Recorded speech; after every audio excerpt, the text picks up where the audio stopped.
Yeah, it's a great question, and I have had quite a convoluted career path, and I don't think I anticipated when I was a teenager that I would end up doing any of the jobs actually that I do now. So that's quite interesting.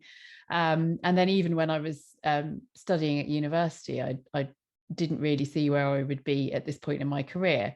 So it has taken twists and turns, and I come from a background in medicine. That was my chosen area of study, and that really came from the fact that I was interested in science very generally, biology in particular, human biology most of all, and I wanted to be in a job where I was interacting with people on a daily basis. And medicine ticked all the boxes for me. So I decided I wanted to do medicine. I studied medicine at Cardiff University. Mhm. I fell in love with anatomy. So I think that particular discipline, which obviously is the kind of human biology element within medicine, really appealed to me. And I did an anatomy degree as part of my medical training as well. And then I became a junior doctor.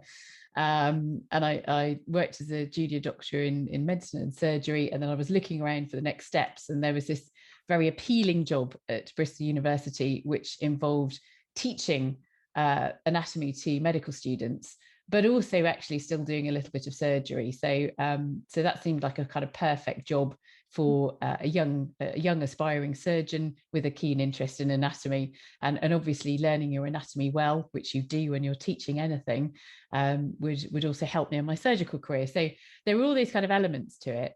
And that job was kind of everything I'd hoped for and more.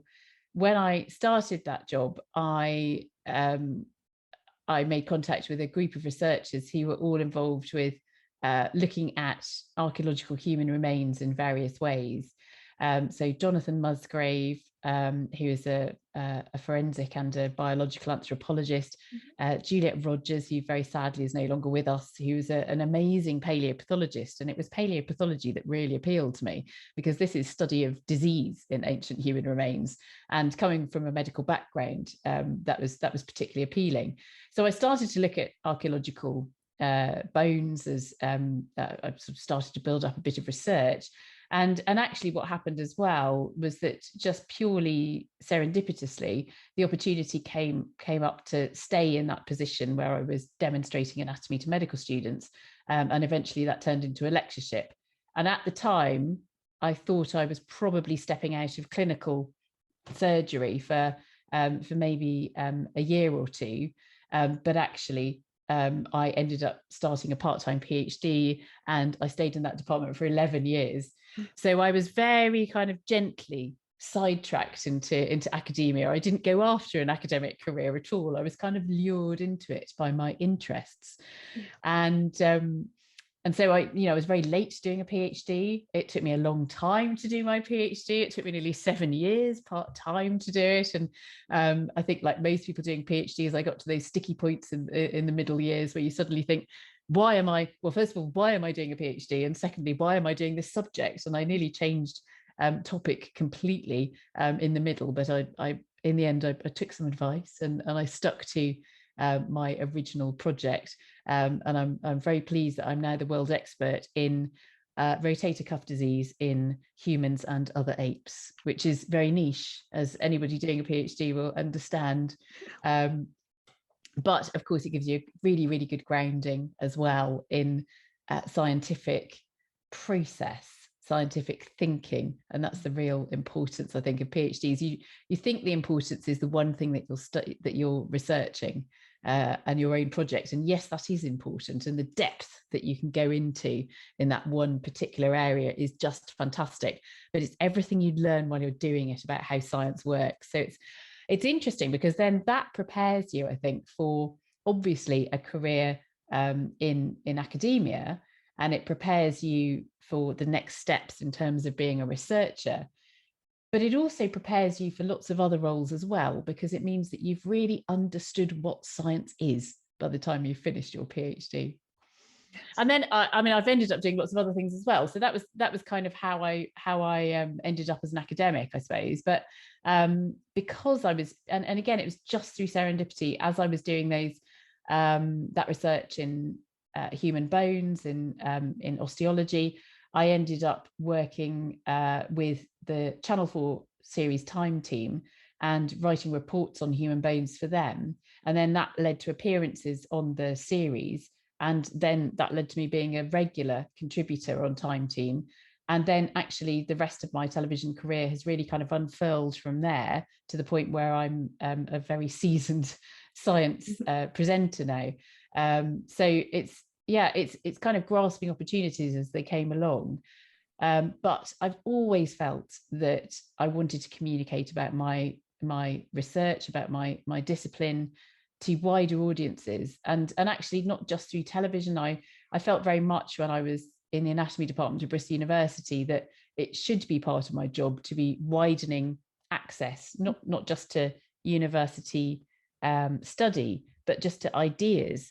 And so I would do lots of schools outreach, lots of science festivals, all of that kind of thing. And again, I think maybe it comes from a medical background that it never really occurred to me not to do that. And I'm really excited by what's happening with public engagement in our universities at the moment, because I'm seeing a whole generation of postgrads coming through who just feel that this is part of what it is to be doing research in a university, that you should very naturally be engaging the public with it as well.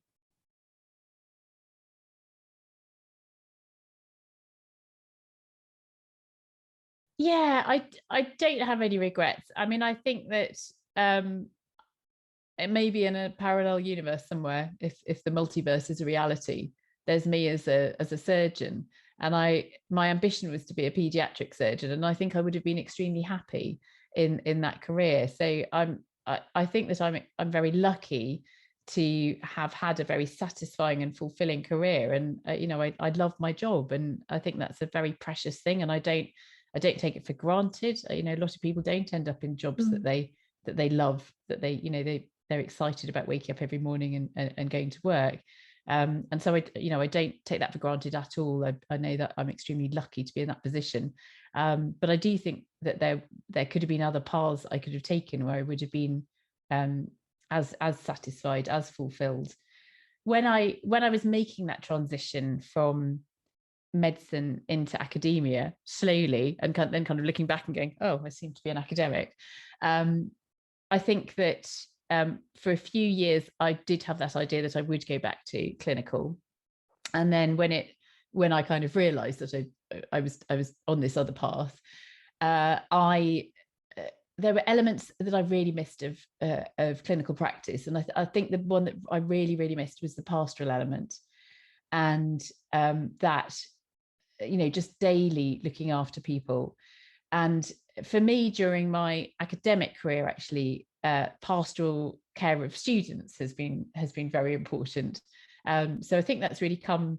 I like to think it's entirely altruistic, but I think it comes from a deep need within me to feel that I'm still working in that kind of role as well, and that making sure that, well, thinking about the welfare of others, of students, but also other members of the university.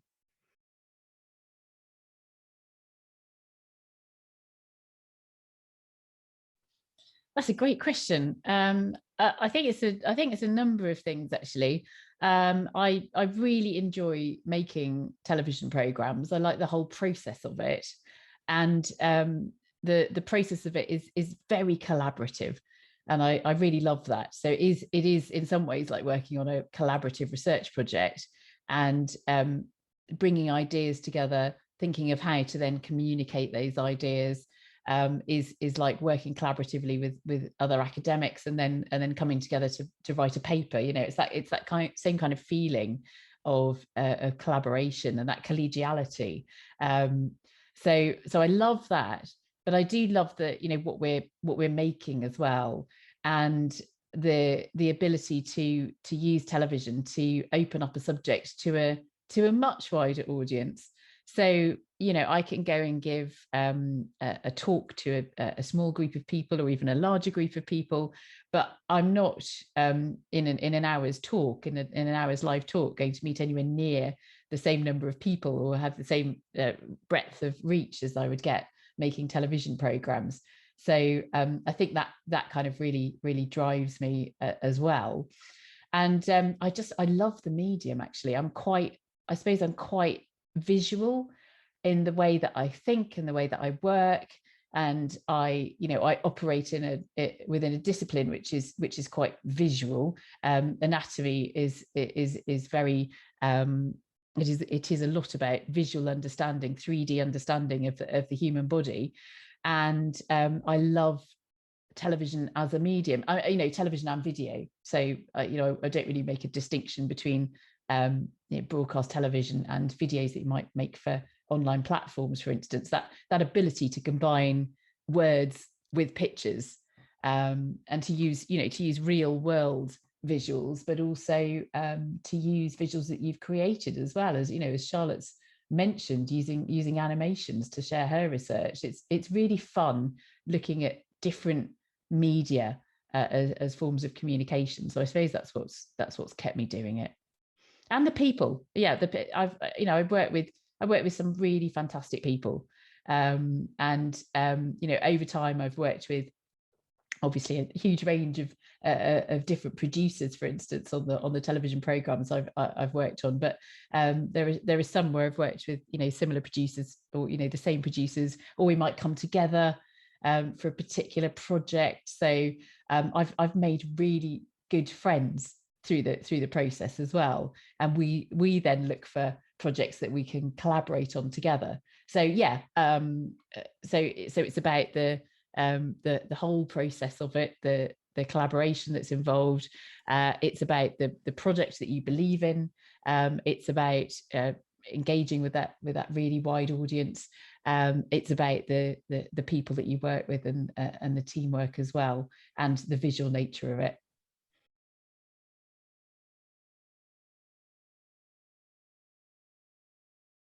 I mean, that's a position that I've held at Birmingham since 2012, and I think that up until that point, my career was going in a different direction. So when I was it's a very different job to the job that I had at Bristol University. So at Bristol University, I ended up running anatomy on the medical course, and obviously doing my research in osteoarchaeology as well, and with a strong interest in public engagement. But that public engagement wasn't it wasn't embedded in my role at Bristol University.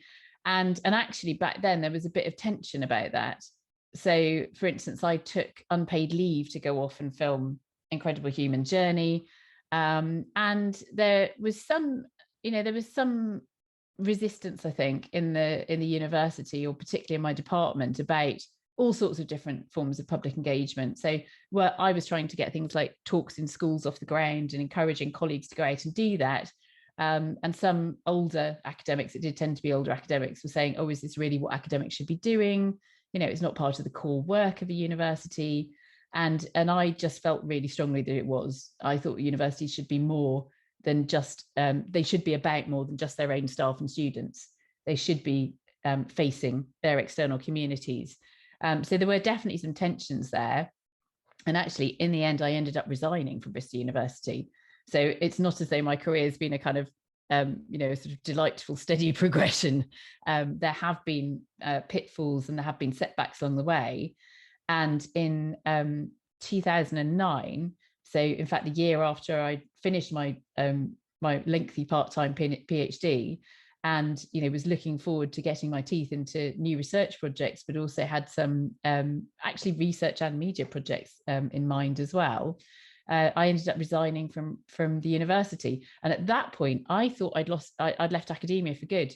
I really did, and I thought at the time, I've been fighting for public engagement to be more widely recognised. I've been trying to embed it in what academics should be doing. But I've just found personally so many barriers to that, but also perceived that the university it was talking a lot about public engagement, but it wasn't really supporting it as much as it could have been, perhaps. I mean, this is a long time ago. So I kind of thought, that's it. I don't think universities really care about public engagement. I'm going to go off and do my own thing. So as far as I was concerned at that point, I'd kind of stepped off into the world of freelancing. and I was writing books. I mean, at the time I was writing Complete Human Body, which is a big anatomy book with Dorling Kindersley, which was very fun to work on.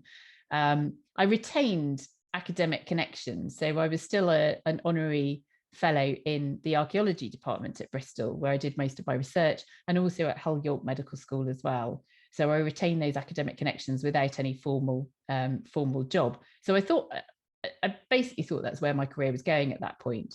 And then the possibility of this post at Birmingham arose, and I wasn't sure about it because I wasn't convinced that, you know, from my previous experience, that universities were really dedicated to the idea of public engagement. And I thought, well, it's no good to just appoint somebody to a chair in public engagement if you think you've ticked a box there that works for the whole university. That's not it. You know, it might look good for a bit, but you've got to do something a bit more strategic. But actually, that's what Birmingham were after, and that's what I've been doing at Birmingham since then. So I'm just so delighted. I think I joined Birmingham University with an expectation of a fight because of my experience previously, and I just found that I was pushing an open door. So everything that I tried to do to, first of all, bring people together across the university to think about where we were going in terms of public engagement, to think about the barriers that existed to academics doing it, to think about all the ways that we could support academics to do it. I was just met with encouragement and support, to the extent that now we have we managed to gain external funding, and we've got plenty of internal funding as well. And we now have a dedicated team working on public engagement in the university, with a director of public engagement, and we're just appointing a director of public programs. We've acquired a new building in the centre of Birmingham because our campus is out at Edgbaston, so we're not very central in the city.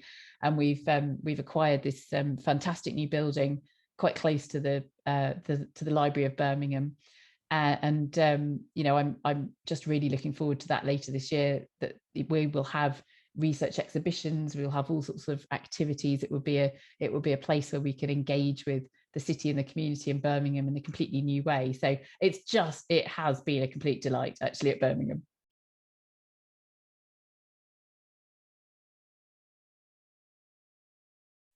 I think the main thing in terms of my kind of role at Birmingham has been, I suppose it's been one of listening, but it's been one of trying to work out how we can support academics to do public engagement better, and to make sure that they're being recognised for doing that as well. Actually tomorrow, oh, hang on a minute, this is going to be recorded and used much later, isn't it? So I'll just go back to that. So I think that over the course of my time at Birmingham, I've been able to work with just a fantastic group of very enthusiastic people, and we've been able to not only raise the profile of public engagement internally, and I think, you know, that I'd like to think that we have contributed a bit to a kind of changing culture there, where public engagement is seen as being part of what academics should naturally be doing. And we are seeing that come to fruition now, with some very senior members of the university really kind of backing that. I mean, the Vice Chancellor, David Eastwood, has backed that all the way. But there are a few key people in senior positions who see the importance of public engagement and have helped to embed it actually in job structures, but also in kind of, I think, the idea of what the university is.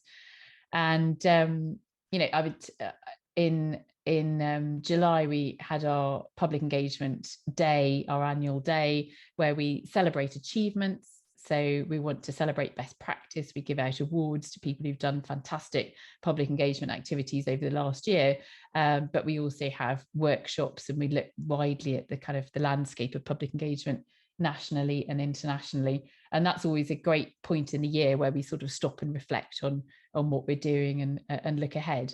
So I'm quite optimistic about the future, and I'm quite optimistic about where we're going, both in terms of Birmingham itself and as an institution, and how it feels as an institution about public engagement now. But I think, as I said to Charlotte earlier, the one thing that gives me most hope is the great enthusiasm for public engagement amongst young researchers. And that's where the change is going to come from. And we just have to make sure that universities are really supportive of people doing that.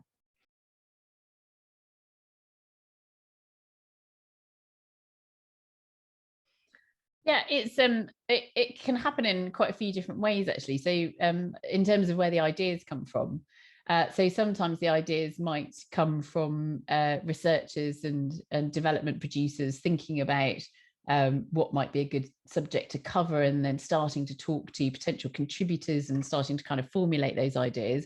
Or you might get somebody like me who has a particular idea about a subject that I'd like to cover, and then I will talk to producers, and we'll gradually put together. I mean, it's a bit like research projects, isn't it? In that respect, we'll start to kind of formulate our ideas and think about what it is that we're particularly interested in, and gradually refine that into a pitch, and then we can take that to commissioners and hopefully get a commission. But it is rather like applying for grants, in that you can take a lot of ideas to commissioners, and only a few of them are going to come to fruition. Once you've got a program or a series commissioned, then the work starts to look at how that's going to look, how you're going to put it together. Are you going to have just one person delivering the information, or are you going to do something that's more collaborative, where you've got lots of different contributors? So there are lots of different ways to create a documentary, and you'll have seen all sorts of different documentaries that are put together in different ways. So that's about the kind of, I suppose, the style of the program, but the content as well, because really the style should flow from the best way of getting that content across.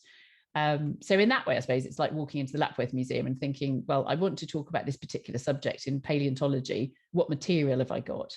And how am I going to put that particular activity together? So you're kind of assembling your materials and planning it, and then after you've nailed that all down, and it has to be nailed down quite well, you're going to head off and film it. But at that point, you want to have a very good idea of what you're actually going to be doing, because essentially, I mean, I suppose the filming is delivering the activity in a way, although there's editing afterwards, and you're going to have brought on quite a big team to do that filming. So by that point, you have a very clear idea of what it is you're going to be covering each day as you're filming, and then after you've had the shoots, then obviously all of that material needs to be edited, and anybody that's done any video editing knows how long it takes. So this is a process when you're making documentary films that the editors will take weeks and months to create those television programs, and to make sure that they flow, that you've got the content that you want in there, and then finally, when it's almost all coming together as an edit, then you might have a voiceover. So we would record the voiceover as almost the last thing, and then maybe do a little bit of tweaking after that, and then you've got something which is ready to hand over to the channel, who will then put it out on television. So that's I mean, in a nutshell, yeah. And also that's a description of the process, not from, I said you'd get a different answer if you asked a production manager, for instance, and you'd get a different answer if you asked a director, or you might get a different answer if you asked the cameraman. But from my perspective, that's kind of how it all comes together.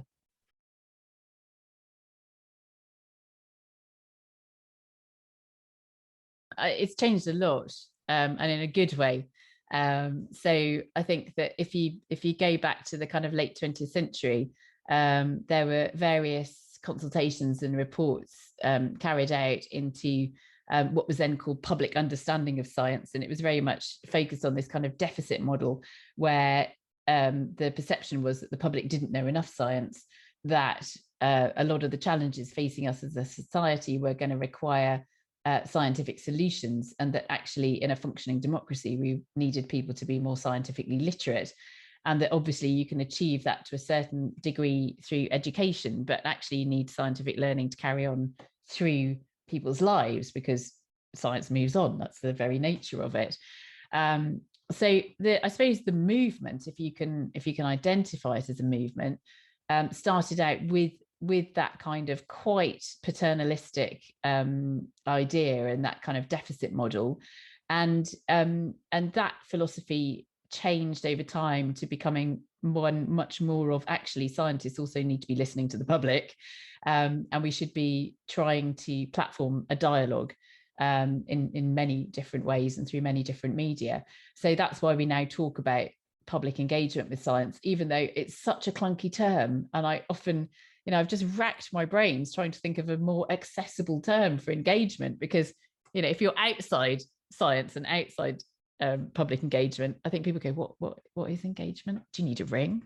So I don't know if any of you have got any ideas about a better term for it, but maybe public discovery.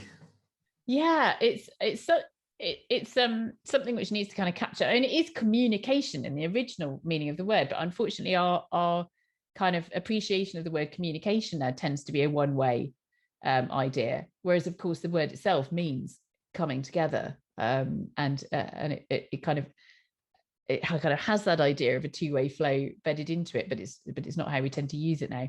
Anyway, so that's been a big change.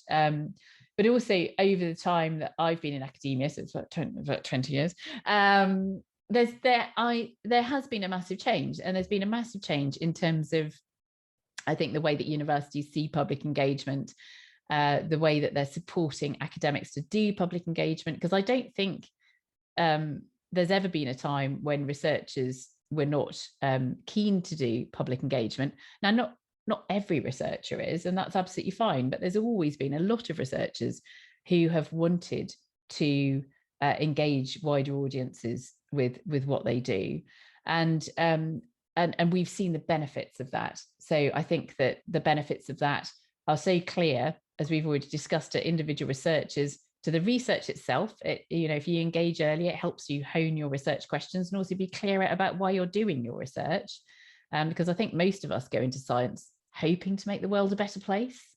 So it helps us to hone and focus those research questions, and it is not only good for universities. It looks good for universities. It really is good for them, because it puts them back into communities, and it puts them back into culture, and stops them looking like kind of elite organizations, ivory towers on a distant hill that you can't possibly think about going and talking to anybody there, and it puts them back into our cities and back into our communities. So I think it's good in so many ways, and I think that realization has kind of come through now. And there have been various bodies that have been really driving this and encouraging it, and particularly the funders. So all of the research councils and UKRI, and also big funders and big institutions like the Wellcome Trust, for instance, and Leverhulme, have all helped enormously to change the culture and to change the conversations. And we are now at a point where we can see that job descriptions are changing, and this it sounds nitty-gritty and quite kind of administrative and maybe even slightly tedious, but when we have public engagement written into academic job descriptions, we know that we've got there. It's now not just something you do at the weekend. It's not just something you do in an evening. It is part of what you do as an academic.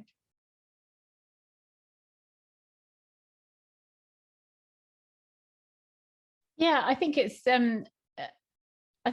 such a tricky question, isn't it, when you're kind of getting towards the end of your PhD and you're very close up to your research at that point, and it's quite difficult actually to think about what life is going to bring after that, and the directions that you want to go in, because you've been so focused for so long on one particular area of research. And you may have decided that you want to continue with that research, and you want to continue with an academic career, and of course there are many opportunities to do that. But you may have decided that actually you want to take all that learning that you've done about how science works, into off in a different direction, and it would never go to waste. I've never found that any of my scientific training has gone to waste. I'm using it all the time. And all the other skills, we talk about transferable skills that you will have picked up during your postgraduate training, and all of those will stand you in good stead as well. And if you want to go into, I suppose, public engagement as a career, think about it really widely. Think about who you want to communicate with, why you want to communicate with people, and just consider it in the widest possible terms. So don't just think, well, I definitely want to do television and that's it. Consider all the other possibilities. Would you like to become a teacher? Have you got something wonderful to give to the next generation in that way? Would you like to work with museums or other institutions that engage with the public? Would you like to focus on live communication or communication via recorded events, whether that's video, podcasting, whatever? And also, I imagine if you're interested in public engagement, you've probably done quite a bit already. So I would say play to your strengths.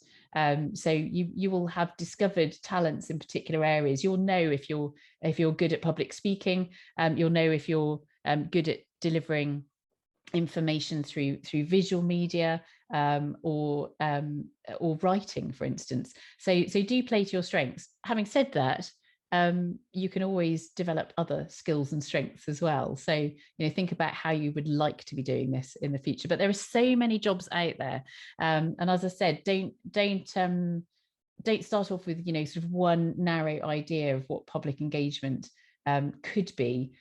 Look around and think about lots of different options, and you probably won't end up staying with the first one that you pick.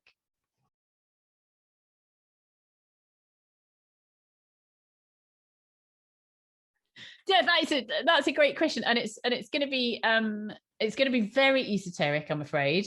So I haven't made any amazing groundbreaking discoveries of a new hominin fossil species, or a dead king in a car park. I can't claim to any kind of headline grabbing discoveries like that.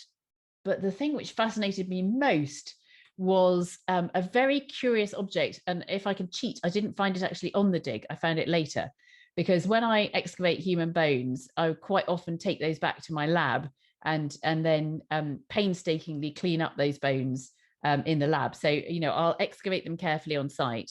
But when I package them up, they've still got some mud, particularly skulls will still be full of mud. So I will wait till I get back to my lab to clean those up more carefully.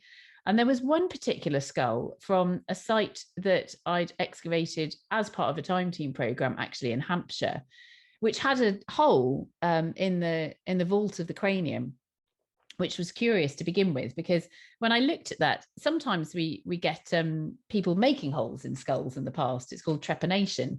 And that can be done by scraping the outside of the skull or drilling it and then sawing.